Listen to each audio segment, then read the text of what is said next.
फिर रल के उतरे। उन्होंने परोस लिया भी तुसी सिख ना बनो, हिंदू रहो। ਧੱਦੇ ਧਾਵਤ ਵਰਜ ਰਖ ਮੂੜੇ, ਅੰਤਰ ਤੇਰੇ ਨਿਧਾਨ ਪਿਆ। ਗੁਰਮੁਖੀ ਹੋਵੇ ਤਾਂ ਹਰ ਰਸ ਪੀਵੇਂ, ਜੁਗਾ ਜਗੰਤਰ ਖਾਹੇ ਪਿਆ। ਧੱਦਾ ਧਾਵਤ,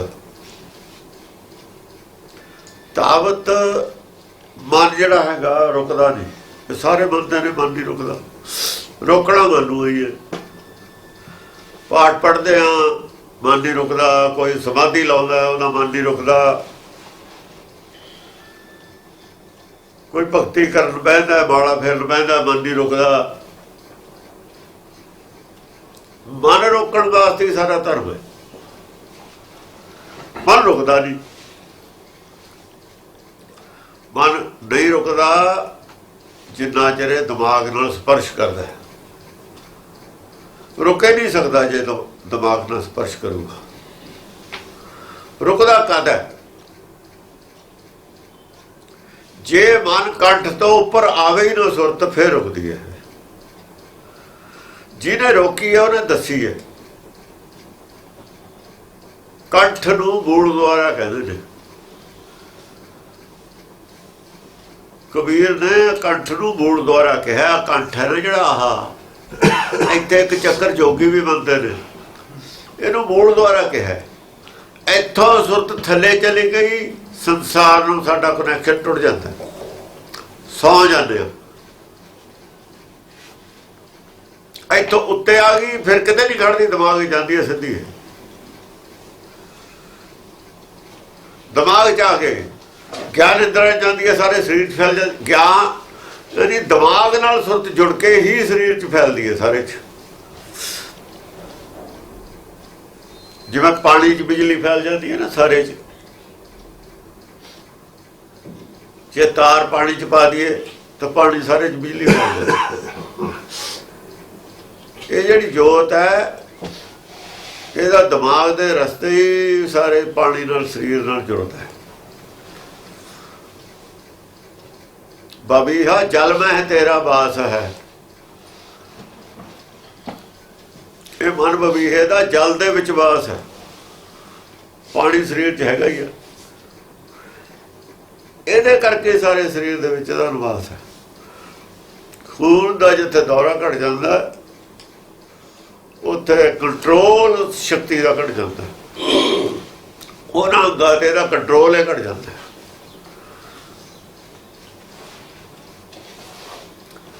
ਮਨ ਨਹੀਂ ਰੁਕਦਾ ਦਿਮਾਗ ਦੇ ਵਿੱਚ ਜਾ ਕੇ ਕਦੇ ਵੀ। ਜੇ ਕੰਠ ਤੋਂ ਥੱਲੇ ਰੋਕ ਲਈਏ ਤਾਂ ਰੁਕਦਾ, ਕੰਠ ਤੋਂ ਉੱਪਰ ਚਲੇ ਗਿਆ ਫਿਰ ਨਹੀਂ ਰੁਕਦੀ ਸੁਰਤ ਕਦੇ ਵੀ। ਇਸ ਕਰਕੇ ਕਬੀਰ ਕਹਿੰਦਾ ਮੂਲ ਦੁਆਰੇ ਬੰਦਿਆ ਬੰਦ। ਕੰਠ ਦੇ ਉੱਤੇ ਜਿਹੜਾ ਸੀ ਨਾ, ਪੱਛਮ ਦੁਆਰੇ ਕੀ ਸਿਲ ਓੜ।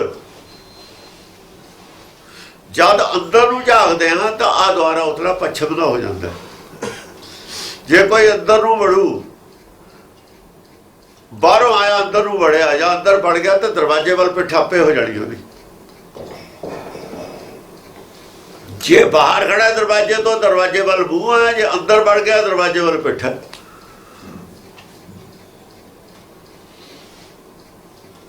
ਜਦੋਂ ਅਸੀਂ ਸੁੱਤੇ ਹੁੰਦੇ ਹਾਂ ਤਾਂ ਆਹ ਕੰਠ ਜਿਹੜਾ ਦੁਆਰ ਹੈ ਇਹਦੇ ਵੱਲ ਪਿੱਠ ਹੁੰਦੀ ਹੈ ਸਾਡੀ। ਇਹ ਮੂਲ ਦੁਆਰ ਹੈ। ਇਹਨੂੰ ਪੱਛਮ ਦੁਆਰੇ ਕੀ ਸਿਲੋੜ ਦਾ ਮਤਲਬ ਹੈ ਇੱਥੋਂ ਪਿੱਛੇ ਜਾਣਾ ਹੀ ਨਹੀਂ, ਇੱਧਰੋਂ ਮੂੰਹ ਕਰਨਾ ਹੀ ਨਹੀਂ।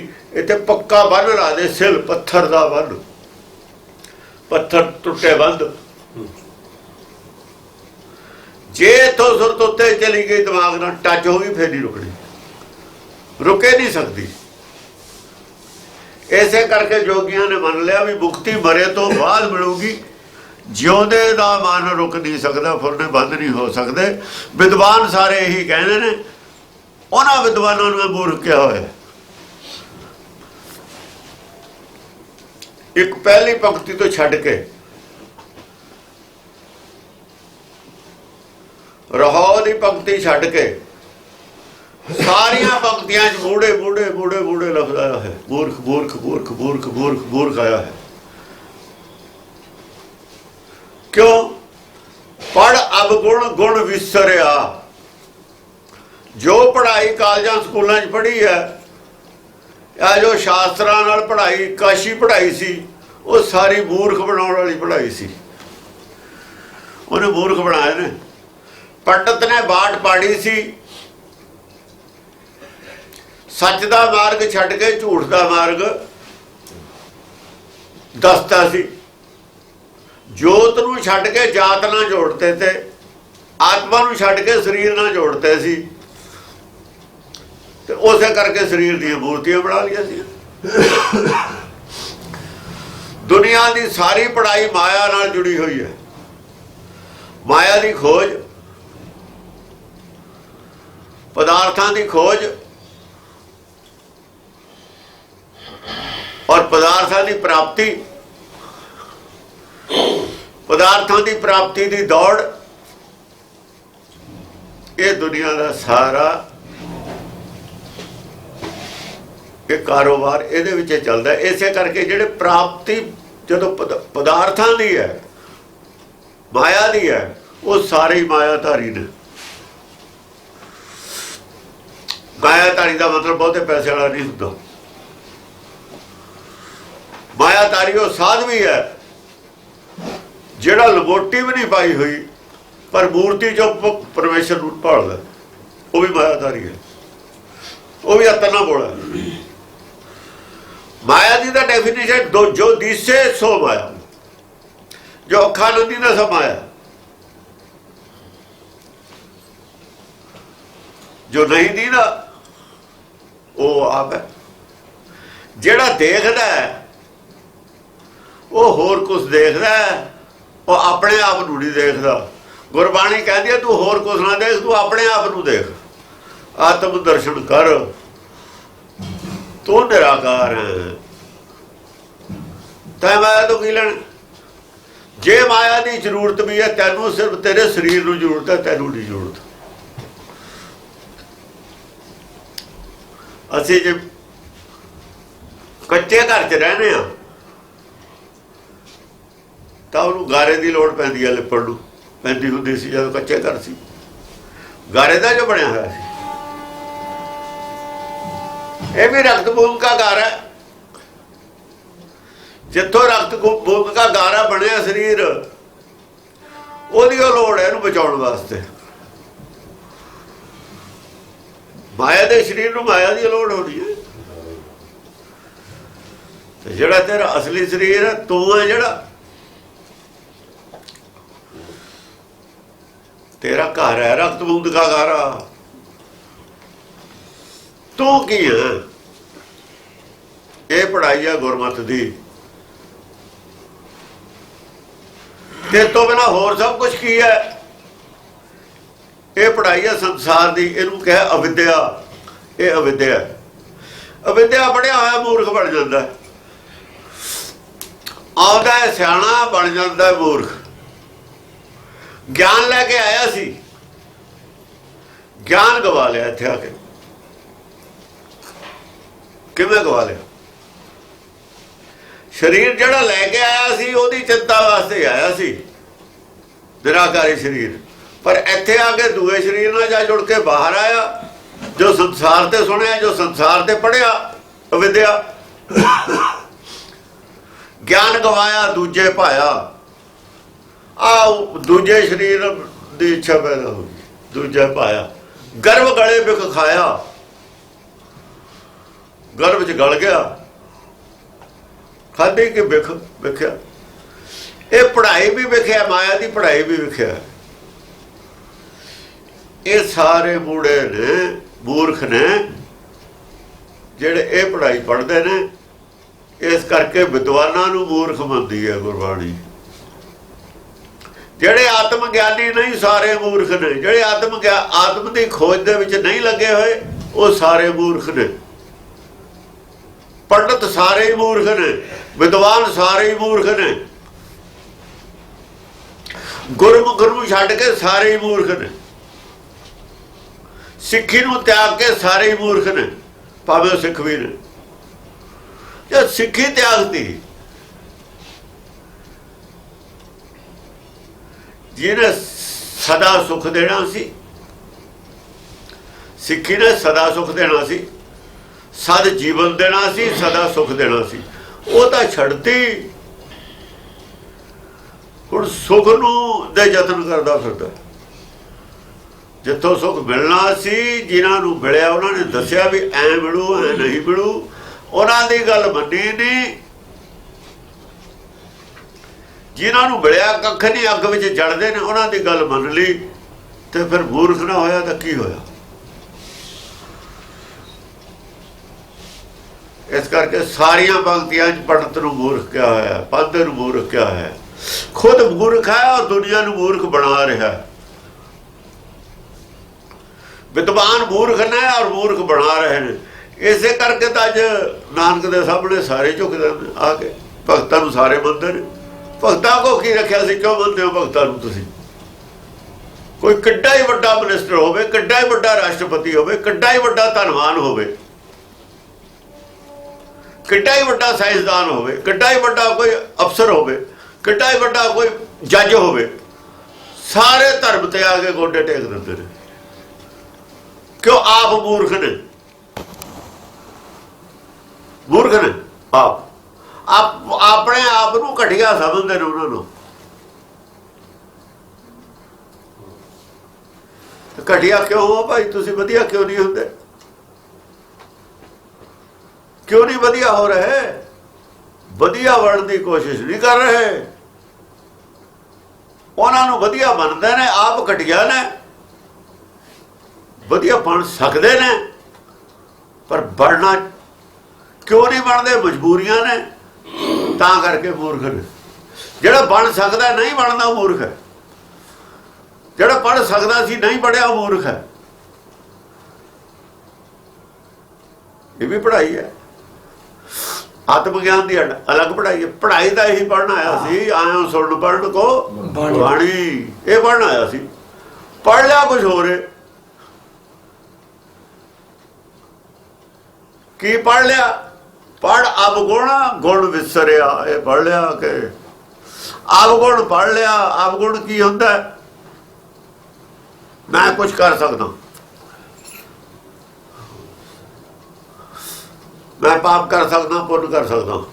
ਇਹ ਪੜ੍ਹ ਲਿਆ। ਉਹ ਮੰਨਦਾ ਵੀ ਹੈ ਵੀ ਪਰਮੇਸ਼ਰ ਦੇ ਹੁਕਮ ਨਾਲ ਸਭ ਕੁਝ ਹੁੰਦਾ। ਆਪਾ ਵਿਰੋਧੀ ਪੜ੍ਹਾਈ ਪੜ੍ਹ ਲਈ,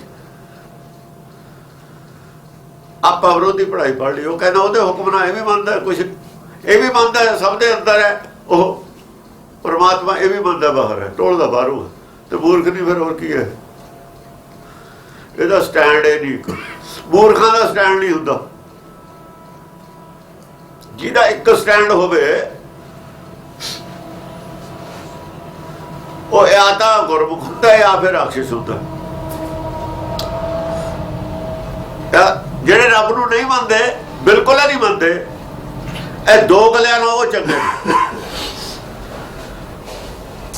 ਉਹਨਾਂ ਨੂੰ ਜੋਧੇ ਕਿਹਾ ਦਸਮ ਪਾਤਸ਼ਾਹ।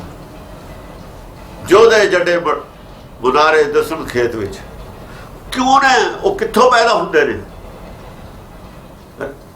ਉਹ ਕਿੱਥੋਂ ਪੈਦਾ ਹੁੰਦੇ ਨੇ? ਕਿਹਨੇ ਪੈਦਾ ਕੀਤਾ? ਰਾਖਸ਼ਾਂ ਨੂੰ। ਇਹਨਾਂ ਨੇ ਪੈਦਾ ਕੀਤਾ ਜਿਹੜੇ ਮੂਰਤੀ 'ਚ ਭਗਵਾਨ ਮੰਨਦੇ ਨੇ, ਆਦਮੀ ਨੂੰ ਬੰਦੇ ਨੂੰ ਮੰਨਦੇ ਨੇ। ਉਹ ਕਹਿੰਦੇ ਜੇ ਤੂੰ ਭਗਵਾਨ ਹੈ ਤਾਂ ਮੈਂ ਵੀ ਭਗਵਾਨ। ਉਹ ਤਾਂ ਐਕਸ਼ਨ ਤੋਂ, ਇਹਨਾਂ ਦੇ ਐਕਸ਼ਨ ਤੋਂ ਰਿਐਕਸ਼ਨ ਹੋਇਆ ਹੋਇਆ। ਅੱਜ ਜਿਹੜੇ ਗੁਰੂ ਬਣੇ ਨੇ, ਥਾਂ ਥਾਂ ਸੰਤ ਬਣੇ ਨੇ, ਉਹ ਸਾਡੇ ਸਿੱਖੀ ਦੇ ਗਲਤ ਪ੍ਰਚਾਰ ਤੋਂ ਪੈਦਾ ਹੋਏ ਨੇ। ਤੁਸੀਂ ਸਹੀ ਪ੍ਰਚਾਰ ਨਹੀਂ ਕੀਤਾ। ਸਾਡੇ ਐਕਸ਼ਨ ਤੇ ਰਿਐਕਸ਼ਨ ਨੇ ਉਹ। ਜਿੱਦਣ ਅਸੀਂ ਨਾਨਕ ਨੂੰ ਦਾਸ ਮੰਨ ਲਿਆ ਅਸੀਂ ਗੋਬਿੰਦ ਨੂੰ ਦਾਸ, ਗੋਬਿੰਦ ਸਿੰਘ ਫਤਿਹ ਖਾਲਸਾ, ਦਰਸ ਪਰਸ ਮਿਟੇ ਸੋਗ, ਇਹ ਗੱਲ ਮੰਨ ਲਈ ਅਸੀਂ। ਇਹਨਾਂ ਨੂੰ ਗੁਰੂਆਂ ਦੀ ਜਗ੍ਹਾ ਦਾਸ ਮੰਨ ਲਿਆ। ਸਤਿਗੁਰ ਤਾਂ ਅਸੀਂ ਮੰਨ ਸਕਦੇ ਹਾਂ, ਗੁਰੂ ਨਹੀਂ ਮੰਨ ਸਕਦੇ।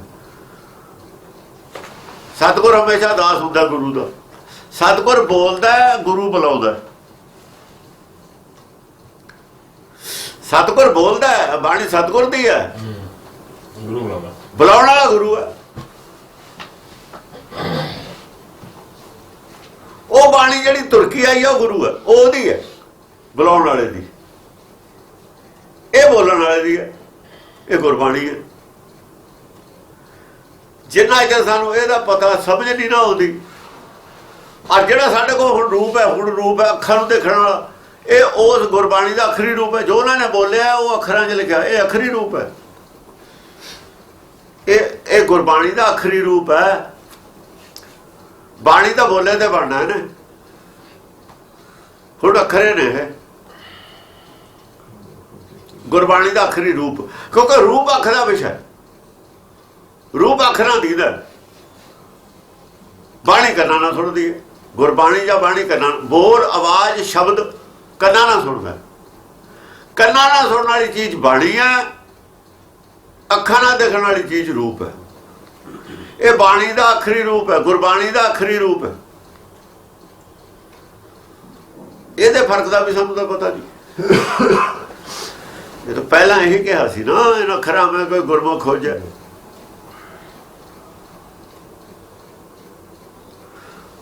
ਪਰ ਅਸੀਂ ਤਾਂ ਆਪਗੁਣ ਪੜ੍ਹੇ ਹੋਏ ਨੇ, ਅਸੀਂ ਕੁਝ ਹੋਰ ਪੜ੍ਹਿਆ ਹੈ। ਅਸੀਂ ਪੜ੍ਹਾਈ ਨਹੀਂ ਪੜ੍ਹੀ, ਗੁਰਬਾਣੀ ਵਾਲੀ ਨਹੀਂ ਪੜ੍ਹੀ ਹੈ, ਜੋ ਅਵਿਦਿਆ ਪੜ੍ਹੀ ਹੋਈ ਹੈ। ਅਵਿਦਿਆ ਹੁਣ ਗਾਹਾਂ ਪਤਾ ਲੱਗੂਗਾ ਅਵਿਦਿਆ ਕਿਵੇਂ ਪੜ੍ਹੀ ਹੋਈ ਹੈ। ਧੱਦੇ ਧਾਵਤ ਵਰਜ ਰਖ ਮੂੜੇ ਅੰਤਰ ਤੇਰੇ ਨਿਧਾਨ ਪਿਆ। ਜੇ ਅਸੀਂ ਗੁਰਮਤ ਵਾਲੀ ਪੜ੍ਹਾਈ ਪੜ੍ਹ ਲੈਂਦੇ ਤਾਂ ਸਾਡਾ ਮਨ ਆਪੇ ਟਿਕਿਆ ਹੋਇਆ ਹੋਣਾ ਚਾਹੀਦਾ ਸੀ ਸਿੱਖਾਂ ਦਾ। ਜੇ ਟਿਕਿਆ ਨਹੀਂ ਤਾਂ ਮੂਰਖਾਂ, ਅਜੋ ਸਾਨੂੰ ਉਪਦੇਸ਼ ਹੋ ਰਿਹਾ ਹੈ। ਜੇ ਜੋ ਮਨ ਨਹੀਂ ਨਾ ਟਿਕਿਆ ਫਿਰ ਅਸੀਂ ਬਾਬਣ ਦੇ ਹੀ ਚੇਲੇ ਹਾਂ। ਅਜੋ ਸਿੱਖ ਨਹੀਂ ਬਣੇ, ਸਿੱਖ ਦਾ ਮਨ ਤਾਂ ਟਿਕਿਆ ਹੋਇਆ ਹੁੰਦਾ। ਜੇ ਸਾਨੂੰ ਉਪਦੇਸ਼ ਹੋ ਰਿਹਾ ਹੈ, ਮਨ ਟਿਕਿਆ ਨਹੀਂ ਹੋਇਆ, ਸਿੱਖ ਅਸੀਂ ਉਦੋਂ ਬਣਾਂਗੇ ਜਦੋਂ ਅਸੀਂ ਮਨ ਟਿਕਾ ਲਾਂਗੇ ਆਪਣਾ। ਮਨ ਟਿਕਾਉਣ ਵਾਲੇ ਪਾਸੇ ਜੋ ਅਸੀਂ ਗਏ ਹੀ ਨਹੀਂ, ਇਹ ਤਾਂ ਅਸੀਂ ਮਹਿਸੂਸ ਕਰਦੇ ਹਾਂ, ਮੰਨਦੇ ਹਾਂ ਵੀ ਬਾਣੀ ਪੜ੍ਹਦੇ ਹਾਂ ਜੀ, ਮਨ ਨਹੀਂ ਲੱਗਦਾ। ਮਾਲਾ ਫੇਰਦੇ ਹਾਂ, ਸੰਤ ਮਾਲਾ ਦੇ ਦਿੰਦੇ ਨੇ, ਉਹ ਕਹਿੰਦੇ ਤੇਰਾ ਮਨ ਤਾਂ ਟਿਕਦਾ ਨਹੀਂ। ਪਹਿਲਾਂ ਮਨ ਟਿਕਾਉਣ ਦੀ ਵਿਧੀ ਦੱਸ, ਫਿਰ ਮਾਲਾ ਦਾ ਹੀ। ਮਨ ਟਿਕੂਗਾ ਤਾਂ ਜੇ ਗੁਰਬਾਣੀ ਦੀ ਸੋਝੀ ਆਊਗੀ, ਗੁਰਬਾਣੀ ਚੋਂ ਕੋਈ ਸਮਝ ਆਊਗੀ। ਜਿੱਥੋਂ ਸਮਝ ਆਉਂਦੀ ਉੱਥੇ ਮਨ ਲੱਗਦਾ, ਜਿੱਥੇ ਸਮਝ ਨਹੀਂ ਆਉਂਦੀ ਉੱਥੇ ਮਨ ਨਹੀਂ ਲੱਗਦਾ। ਪ੍ਰਾਪਤੀ ਕੁਛ ਨਹੀਂ ਹੁੰਦੀ। ਸਮਝ ਰਸ ਹੁੰਦਾ, ਰਸ ਮਿਲੂਗਾ, ਕੁਛ ਸਮਝ ਆਊਗੀ। ਬੱਚੇ ਕਿਉਂ ਨਹੀਂ ਗੁਰਦੁਆਰੇ ਜਾ ਕੇ ਟਿਕਦੇ? ਉੱਥੇ ਉਹਨਾਂ ਨੂੰ ਸਮਝ ਨਹੀਂ ਆਉਂਦੀ ਕੁਛ। ਕਾਰਟੂਨ ਦੇਖਦੇ ਕਿਉਂ ਟਿਕਦੇ ਨੇ ਬੱਚੇ? ਕਾਰਟੂਨ ਦੇਖਣ ਲੱਗ ਜਾਓ ਫਿਰ ਟਿਕ ਜਾਂਦੇ ਨੇ, ਗੁਰਦੁਆਰੇ ਨਹੀਂ ਟਿਕਦੇ ਜਾ ਕੇ। ਕਾਰਟੂਨਾਂ 'ਚ ਉਹਨਾਂ ਨੂੰ ਰਸ ਆਉਂਦਾ, ਗੁਰਦੁਆਰੇ ਨੂੰ ਰਸ ਨਹੀਂ ਆਉਂਦਾ। ਜਿਹਨੂੰ ਜਿੱਥੋਂ ਰਸ ਆਉਂਦਾ ਉੱਥੇ ਉਹਦਾ ਮਨ ਟਿਕਦਾ। ਐਨੀ ਅਕਲ ਸਿੱਖਾਂ ਨੂੰ ਹੈ ਕਿੱਥੇ? ਇਹਨਾਂ ਨੇ ਵਿਚਾਰਿਆ ਹੀ ਨਹੀਂ ਕਦੇ ਕੁਛ, ਵਿਚਾਰਨ ਵਾਲੇ ਪਾਸੇ ਗਏ ਨਹੀਂ। ਵਿਚਾਰਨ ਦਾ ਤਾਂ ਅਸਲ ਦੇ ਵਿੱਚ ਸਿੱਖੀ ਮਾਇਆ ਤੋਂ ਰਹਿਤ ਚੀਜ਼ ਦਾ ਨਾਮ ਹੈ। ਮਾਇਆ ਛਡਾਉਂਦੀ ਹੈ, ਮਾਇਆ ਨੂੰ ਚਿੰਬੜਦੇ ਨੇ। ਸਿੱਖੀ ਵਾਲੀ ਗੱਲ ਹੈ ਉਹ ਨਹੀਂ। ਸਿੱਖੀ ਦਾ ਨਾਮ ਤਾਂ ਵਰਤ ਕੇ ਪ੍ਰਪੰਚ ਰਚਿਆ ਹੋਇਆ ਹੈ। ਅਸਲ 'ਚ ਪਖੰਡਵਾਦ ਹੈ ਸਾਡੇ ਕੋਲ, ਹੋਰ ਕੁਝ ਨਹੀਂ ਹੈ। ਪ੍ਰਪੰਚ ਹੈ ਸਾਰਾ ਹੀ ਸਿੱਖੀ ਦੇ ਨਾਮ ਤੇ। ਜਿਵੇਂ ਪਾਦੇ ਦਾ ਕੀਤਾ ਹੋਇਆ ਤਾਂ ਅਸੀਂ ਕਰ ਲਿਆ। ਸਭ ਮਾਇਆ ਦਾ ਪਸਾਰਾ ਹੈ। ਹਾਂਜੀ, ਧੱਦੇ ਧਾਵਤ ਵਰਜ ਰਖ ਮੂੜੇ। ਧਾਵਤ ਵਰਜ ਤਾਂ ਰੱਖਦੇ ਜੇ ਅਸੀਂ ਸਿੱਖੀ ਧਾਰਨ ਕਰਨੀ ਹੁੰਦੀ। ਜੇ ਨਹੀਂ ਕਰਦੇ ਫਿਰ ਮੂਰਖ। ਧਾਵਤ ਵਰਜ ਰਖ ਮੂੜੇ ਅੰਤਰ ਤੇਰੇ ਨਿਧਾਨ ਪਿਆ। ਅੰਤਰ ਤੇਰੇ ਨਿਧਾਨ ਪਿਆ। ਜਿਹੜਾ ਖਜ਼ਾਨਾ ਬਾਹਰ ਟੋਲਦਾ, ਜਿੱਥੇ ਭੱਜਿਆ ਫਿਰਦਾ ਮਨ, ਖਜ਼ਾਨਾ ਦਾ ਅੰਦਰ ਹੈ ਨਾਮ ਦਾ। ਜੇ ਨਾਮ ਦਾ ਖਜ਼ਾਨਾ ਨਹੀਂ ਚਾਹੀਦਾ ਤੈਨੂੰ, ਫਿਰ ਤੂੰ ਮੂਰਖ ਵੀ ਹੈ। ਔਰ ਮੂਰਖ ਸਿੱਖ ਨਹੀਂ ਹੁੰਦਾ। ਗੁਰੂ ਦੇ ਸਿੱਖ ਮੂਰਖ ਨਹੀਂ ਹੁੰਦੇ। ਜੇ ਮੂਰਖ ਹੈ ਤਾਂ ਸਿੱਖ ਨਹੀਂ ਹੈ। ਨਿਧਾਨ ਤੇਰੇ ਅੰਦਰ ਹੈ, ਨਾਮ ਨਿਧਾਨ। ਹਾਂਜੀ, ਗੁਰਮੁਖੀ ਹੋਵੇ ਤਾਂ ਹਰ ਰਸ ਪੀਵੇ ਜੁਗਾ ਜਗੰਤਰ ਖਾਹੇ ਪਿਆ। ਜੇ ਗੁਰਮੁਖ ਹੋਵੇ, ਗੁਰੂ ਦੀ ਗੱਲ ਮੰਨਣ ਵਾਲਾ ਹੋਵੇ ਤਾਂ ਹਰ ਰਸ ਪੀਵੇ। ਤੂੰ ਤਾਂ ਮੰਨਦਾ ਹੀ ਨਹੀਂ, ਸੁਣਦਾ ਹੀ ਨਹੀਂ। ਮੰਨਣ ਵਾਲੀ ਗੱਲ ਤਾਂ ਗਾਹ ਗਈ। ਬਾਣੀ ਸੁਣਨ ਨੂੰ ਬੈਠਣਾ ਹੀ ਮੁਸ਼ਕਲ ਹੈ। ਬੜੇ ਔਖੇ। ਉਹ ਕਹਿੰਦੇ ਭੋਗ ਵੇਲੇ ਚੱਲਾਂਗੇ। ਕਿਹੜਾ ਬੈਠੂਗਾ ਉੱਥੇ ਜਾ ਕੇ? ਲੰਗਰ ਵੇਲੇ ਚੱਲਾਂਗੇ, ਭੋਗ ਪੈ ਲੈਣ ਦੋ, ਅਰਦਾਸ ਹੋ ਲੈਣ ਦੋ। ਲੰਗਰ ਵੇਲੇ ਭੀੜ ਹੁੰਦੀ ਹੈ। ਜੇ ਲੰਗਰ ਨਾ ਹੋਵੇ ਗੁਰਦੁਆਰੇ ਕੋਈ ਜਾਂਦਾ ਹੀ ਨਹੀਂ। ਦੋ ਚੀਜ਼ਾਂ ਹਟਾ ਦਿਓ, ਕੜਾਹ ਪ੍ਰਸ਼ਾਦ ਔਰ ਲੰਗਰ, ਦੋਏ ਹਟਾ ਦਿਓ। ਦੇਖੋ ਫਿਰ ਕੌਣ ਆਉਂਦਾ ਗੁਰਦੁਆਰੇ। ਅਰਦਾਸ ਕਰ ਲਓ, ਕੜਾਹ ਪ੍ਰਸ਼ਾਦ ਬੰਦ ਕਰ ਦਿਓ ਦੇਣਾ, ਔਰ ਲੰਗਰ ਬੰਦ ਕਰ ਦਿਓ। ਜਿਹੜੇ ਦੋ ਚਾਰ ਆਉਂਦੇ ਨੂੰ ਵੀ ਹਟ ਜਾਣਗੇ। ਤੇ ਫਿਰ ਸਿੱਖੀ ਕਾਹਦੀ ਹੋਈ? ਸਿੱਖੀ ਕਾਹਦੀ ਹੋਈ? ਇਹ ਸਿੱਖੀ ਹੈ।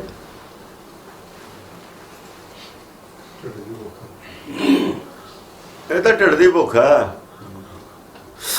ਹਾਂਜੀ, ਜੁਗਾ ਜਗੰਤਰ ਖਾਹੇ ਪਿਆ। ਉਹ ਜੁਗਾ ਜਗਾ ਉਹ ਮੁੱਕਣ ਵਾਲੀ ਚੀਜ਼ ਹੈ। ਨਿਦਾਨ ਉਹ ਇੰਨਾ ਨਿਦਾਨ ਹੈ, ਖਜ਼ਾਨਾ ਹੈ। ਉਹ ਜੁਗਾ ਜਗੰਤਰ ਖਾਈ ਜਾ, ਉਹ ਨਹੀਂ ਮੁੱਕਦਾ ਫਿਰ ਤੇ ਨਾ ਉਹ ਮੁੱਕੇ ਨਾ ਤੂੰ ਮਰੇ। ਹਾਂਜੀ, ਗੱਗਾ ਗੋਬਿੰਦ ਚਿੱਤ ਕਰ ਮੂੜੇ, ਗੱਲੀ ਕਿਨੇ ਨਾ ਪਾਇਆ। ਗੋਬਿੰਦ ਚਿੱਤ ਕਰ ਮੂੜੇ, ਚਿੱਤ ਨੂੰ ਗੋਬਿੰਦ ਸਮਝ ਲੈ, ਗੱਲਾਂ ਨਾ ਬਹੁਤੀਆਂ ਕਰ। ਗੋਬਿੰਦ ਬਾਹਰ ਨਹੀਂ ਹੁੰਦਾ, ਕ੍ਰਿਸ਼ਨ ਨੂੰ ਗੋਬਿੰਦ ਕਹੀ ਜਾਂਦਾ ਤੂੰ। ਇਹ ਛੱਡ ਦੇ ਗੱਲਾਂ ਬਹੁਤੀਆਂ ਕਰਦੀਆਂ, ਸਾਖੀਆਂ ਸੁਣਾਉਣੀਆਂ ਛੱਡ ਦੇ। ਇਹ ਜੋ ਕੁਛ ਕਿਸੇ ਨੇ ਪ੍ਰਾਪਤ ਨਹੀਂ ਕੀਤਾ, ਗੱਲੀ ਕਿਨੇ ਨਾ ਪਾਇਆ। ਇੱਕ ਫਿਰੇ ਘਰੇ ਰੇ ਕਰੇ ਗੱਲਾਂ। ਇਹ ਵੀ ਗੁਰੂ ਅਮਰਦਾਸ ਦੀ ਉਹ ਬਾਣੀ ਦੇ ਵਿੱਚੋਂ, ਇਹ ਵੀ ਉਹਨਾਂ ਦੀ ਹੋਈ ਹੈ ਪੱਟੀ। ਗੱਲੀ ਕਿਨੇ ਨਾ ਪਾਇਆ, ਗੱਲੀ ਕਿਨੇ ਨਾ ਪਾਇਆ। ਉੱਥੇ ਆਨੰਦ ਸਾਹਿਬ 'ਚ ਵੀ ਇਹੀ ਗੱਲ ਕਹੀ ਹੈ, ਇੱਥੇ ਵੀ ਇਹੀ ਗੱਲ ਕਹੀ ਹੈ। ਇੱਕ ਫਿਰੇ ਘਨੇਰੇ ਕਰੇ ਗੱਲਾਂ, ਗੱਲੀ ਕਿਨੇ ਨਾ ਪਾਇਆ। ਗੱਲਾਂ ਬਹੁਤ ਕਰਦੇ ਨੇ, ਬਹੁਤ ਕਿਤਾਬਾਂ ਪੜ੍ਹੀਆਂ ਹੋਈਆਂ ਨੇ, ਗ੍ਰੰਥ ਪੜ੍ਹੇ ਨੇ, ਪਰ ਵਿੱਚ ਕੀ ਆ? ਕੁਛ ਵੀ ਨਹੀਂ। ਤੱਤ ਦਾ ਕੋਈ ਗਿਆਨ ਨਹੀਂ, ਤੱਤ ਦੀ ਕੋਈ ਗੱਲ ਨਹੀਂ। ਗੋਬਿੰਦ ਚਿੱਤ ਕਰ ਮੂੜੇ। ਹਾਂ, ਗੋਬਿੰਦ ਚਿੱਤ ਹੀ ਗੋਬਿੰਦ ਹੈ। ਜਿੱਥੇ ਸੁਰਤ ਨੇ ਜਾ ਕੇ ਜੁੜਨਾ, ਜਿੱਥੇ ਤੇਰਾ ਧਿਆਨ ਜੁੜਨਾ, ਉਹ ਬਿੰਦੂ ਚਿੱਤ ਹੀ ਹੈ। ਉਹ ਤੇਰਾ, ਹਾਂ, ਉਹਦੇ ਨਾਲ ਉਹੀ ਤੇਰਾ ਮੂਲ ਹੈ। ਮੂਲ ਹੈ ਤੇਰਾ ਉਹ ਬਿੰਦੂ। ਚਿੱਤ ਮੂਲ ਹੈ, ਚਿੱਤ ਚੋਂ ਮਨ ਪੈਦਾ ਹੋਇਆ ਹੋਇਆ ਹੈ। ਨਾਨਕ ਇਹ ਵਿਧੀ ਹਰ ਭਜੋ, ਇੱਕ ਮਨ ਹੋਏ ਇੱਕ ਚਿੱਤ। ਚਾਹੇ ਦੋ ਚਿੱਤ ਕਹਿ ਲੋ, ਚਾਹੇ ਦੋ ਮਨ ਕਹਿ ਲੋ, ਚਾਹੇ ਇੱਕ ਮਨ ਇੱਕ ਚਿੱਤ ਕਹਿ ਲੋ। ਦਾਲ ਹੋਈ ਹੋਈ ਹੈ। ਸੁਰਤ ਨੇ ਉਹਦੇ ਨਾਲ ਜਾ ਜੁੜਨਾ, ਆਪਣੇ ਮੂਲ ਨਾਲ। ਉਹੀ ਗੋਬਿੰਦ ਹੈ, ਜਿੱਥੇ ਜੁੜਨਾ, ਇੱਕ ਹੋਣਾ ਤਾਂ ਇੱਕ ਹੋਣਾ। ਗੋਬਿੰਦ ਸਾਬਤ ਨਹੀਂ ਹੁੰਦਾ, ਗੋਬਿੰਦ ਇੱਕ ਨਹੀਂ ਹੁੰਦਾ, ਗੋਬਿੰਦ ਜਿੱਦਾਂ ਹੀ ਹੁੰਦਾ। ਗੁਰ ਕੇ ਚਰਨ, ਪਰ ਗੋਬਿੰਦ ਜਨਮ ਨਹੀਂ ਲੈਂਦਾ। ਗੋਬਿੰਦ ਜਨਮ ਨਹੀਂ ਲੈਂਦਾ। ਜਨਮ ਜਿਹੜਾ ਲੈਂਦਾ ਉਹ ਗੋਬਿੰਦ ਨਹੀਂ ਹੈ। ਇਹਨਾਂ ਨੇ ਜਨਮ ਲੈਣ ਵਾਲੇ ਨੂੰ ਗੋਬਿੰਦ ਮੰਨਿਆ ਹੋਇਆ ਹੈ। ਕ੍ਰਿਸ਼ਨ ਦੇਹਧਾਰੀ, ਇੱਥੇ ਗਲਤੀ ਕੀਤੀ ਹੋਈ। ਗੋਬਿੰਦ ਨਿਰਲੇਪ ਹੈ, ਅੱਧਾ ਨਿਰਲੇਪ ਹੈ। ਸਾਹ ਤਾਂ ਲੈਂਦਾ ਹੈ ਇੱਛਾ ਸ਼ਕਤੀ ਨੂੰ। ਅੰਦਰ ਗੋਬਿੰਦ ਹੈ, ਜਿਹੜਾ ਬਾਹਰ ਹੈ ਜੀਵਾਤਮਾ। ਇਹ ਉਹਦਾ ਗੋਬਿੰਦ ਦਾ ਮਨ ਹੈ। ਬਾਹਰ ਅੰਦਰ ਗੋਬਿੰਦ ਹੈ, ਇਹ ਗੋਬਿੰਦ ਦਾ ਮਨ ਹੈ। ਮਨ ਉਹਦਾ ਉਹ ਤਾਂ ਬੇਕਾਬੂ ਹੋਇਆ ਹੋਇਆ। ਜਿੱਦਣ ਉਹਦਾ ਮਨ ਕਾਬੂ ਹੋ ਗਿਆ ਗੋਬਿੰਦ ਦਾ, ਬਸ ਉਦਣ ਇੱਕ ਹੋ ਗਿਆ। ਉਦਣ ਇੱਕ ਹੋਣਾ ਗੋਬਿੰਦ ਨੇ, ਸਾਬਤ ਸੂਰਤ ਹੋਣਾ ਉਦਣ। ਫਿਰ ਉਹ ਸੱਚਖੰਡ ਚਲਿਆ ਜਾਊਗਾ, ਫਾਈਨਲ ਨਿਵਾਸ ਹੋ ਜਾਊਗਾ ਉਹਦਾ। ਸੱਚ ਭਰਮ ਦੇ ਅੰਡੇ ਜੋ ਬਾਹਰ ਆ ਜਾਊਗਾ। ਗੁਰ ਕੇ ਚਰਨ ਹਿਰਦੇ ਵਸਾਏ ਮੂੜੇ, ਪਿਛਲੇ ਗੁਣ ਹੈ ਸਭ ਬਖਸ਼ ਲਿਆ। ਜੇ ਗੁਰ ਕੇ ਚਰਨ ਹਿਰਦੇ ਵਸਾ ਲਵੇ, ਗੋਬਿੰਦ ਦੇ ਚਰਨਾਂ ਨੂੰ ਹਿਰਦੇ 'ਚ ਵਸਾ ਲਵੇ, ਗੋਬਿੰਦ ਦੇ ਗੁਣਾਂ ਨੂੰ ਹਿਰਦੇ 'ਚ ਵਸਾ ਲਵੇ।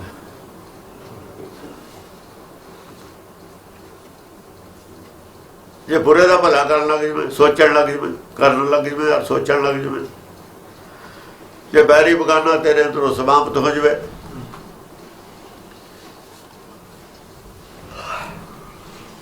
ਫੇਰ ਤੂੰ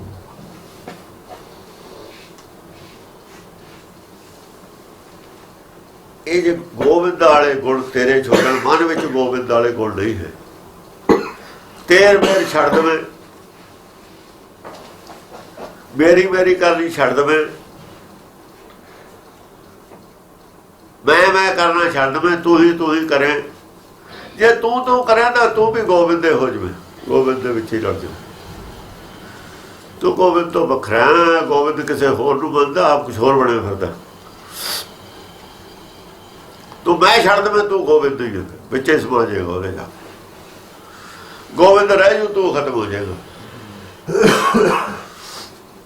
ਪਿਛਲੇ ਗੁਨਾਹ ਸਭ ਬਖਸ਼ ਲਿਆ। ਪਿਛਲੇ ਜਿਹੜੇ ਗੁਨਾਹ ਕੀਤੇ ਨੇ ਤੈਂ ਔਗਣ ਕੀਤੇ ਨੇ, ਉਹ ਬਖਸ਼ੇ ਜਾ ਸਕਦੇ ਨੇ।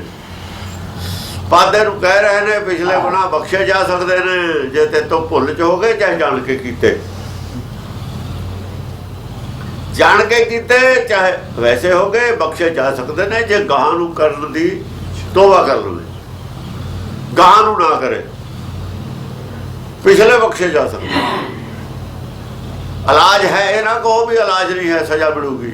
ਉਹ ਕਹਿੰਦੇ ਨੇ ਸਜ਼ਾ ਮਿਲੂਗੀ ਕਰਮ ਦੀ, ਗੁਰਬਾਣੀ ਕਹਿੰਦੀ ਹੈ ਬਿਲਕੁਲ ਸਜ਼ਾ ਨਹੀਂ ਮਿਲੂਗੀ ਕਰਮ ਦੀ। ਇੱਥੇ ਵੀ ਹਿੰਦੂਆਂ ਦੇ ਖਿਲਾਫ ਖੜੀ ਹੈ ਬਾਣੀ। ਉਹ ਕਹਿੰਦੇ ਨੇ ਕਰਮ ਤੁਹਾਨੂੰ ਭੁਗਤੇ ਹੀ ਪੈਣੇ ਨੇ। ਬਿਲਕੁਲ ਗਲਤ ਗੱਲ ਹੈ। ਕਰਮ ਦਾ ਸਾਨੂੰ ਭੁਲੇਖਾ ਹੈ, ਕਰਮ ਇਹ ਕਰੇ ਨਹੀਂ ਸਕਦਾ ਕੋਈ। ਤਾਂ ਕਹਿੰਦੇ ਜੇ ਤੋਂ ਲਾਈ ਤੇ ਤੇ ਲਾਗੀ।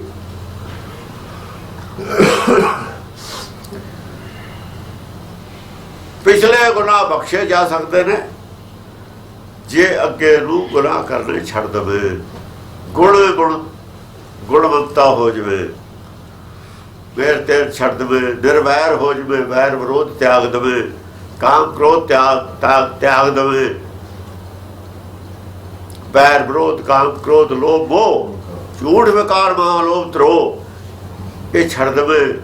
ਇਹੋ ਜੁਗਤੀ ਬਿਹਾਨੇ ਕਈ ਜਨਮ, ਤੇਰੇ ਜਨਮ ਇਹ ਜੁਗਤੀ ਨਾਲ ਵਿਆਹੁੰਦੇ ਰਹੇ, ਸਾਰੇ ਤਿਆਗ ਦੇ। ਪਿਛਲੇ ਗੁਨਾਹ ਬਖਸ਼ੇ ਜਾ ਸਕਦੇ ਨੇ। ਹਾਏ ਹਰ ਕਥਾ ਬੂਝ ਤੂੰ ਮੂੜੇ ਤਾਂ ਸਦਾ ਸੁਖ ਹੋਈ। ਇਹ ਹਰ ਕੀ ਕਥਾ ਹੈ ਬਾਣੀ, ਸਭ ਤੋਂ ਉੱਤਮ ਹਰ ਕੀ ਕਥਾ। ਹਾਏ ਅੱਗਰ ਤੋਂ ਕਹਿੰਦੇ ਨੇ ਹਰ ਕੀ ਕਥਾ ਨੂੰ ਬੁੱਝ, ਇਹ ਕੀ ਹੈ?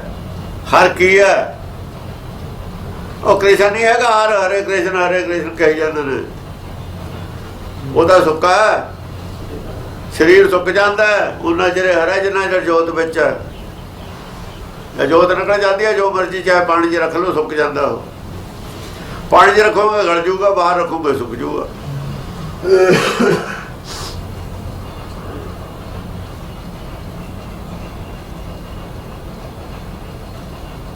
हर की कथा बुझ, ये हर की कथा है। हर किया कथा कहानियां गुरमीत सुनाइया। ये जिहड़े गुरमीत ने ना, उन्हां दियां सुनाइयां होईयां कहानियां ने, गुरबाणी उन्होंने समझाई है संगत नूं, सिखां नूं। बलिहारी गुर अपने गुर को बल जाइया, तां सदा सुख होई। फिर तैनूं सदा सुख हो सकता है। गुरबाणी दा रहस बुझ के, गुरबाणी दे भेद नूं समझ के बुझ के सदा सुख हो सकता है, वरना नहीं। तां सदा सुख होई शर्त है, वरना नहीं होना। मत्था टेके नहीं होना, सिर ते चक्की फिरे जाओ सारी रात, फिर नहीं होना। बड़े बड़े दबान ला के नहीं, कुछ कर लो नहीं होना। करोड़ा रुपये के रमाले चालियां बना के नहीं होना। सोना चाड़ दो चाहे सारा ही नहीं, कद्दा सोने दिया बना दो, नहीं होना।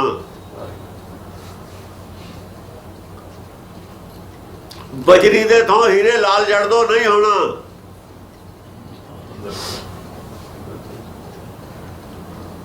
अंदर बदलना हो, अंदर बदले ते हो, मन बदले ते हो जाना है, चाहे कौडी ना हो थोड़े पल्ले। पैसे नाल नहीं होना। ये तो मन बेचना पैना है। मन बेचे सतगुर के पास, मन दे राम लियो है मोल। जे राम नूं मुल लेना है तो मन बेच दो, मन दे दो अपना। मनमुखी पढ़े तेता दुख लागे, बिन सतगुर मुक्ति ना होई। सीता ने राम मुल क्यों नहीं लिया, क्यों बनवास जाना पिया? सीता ने अपना मन राम को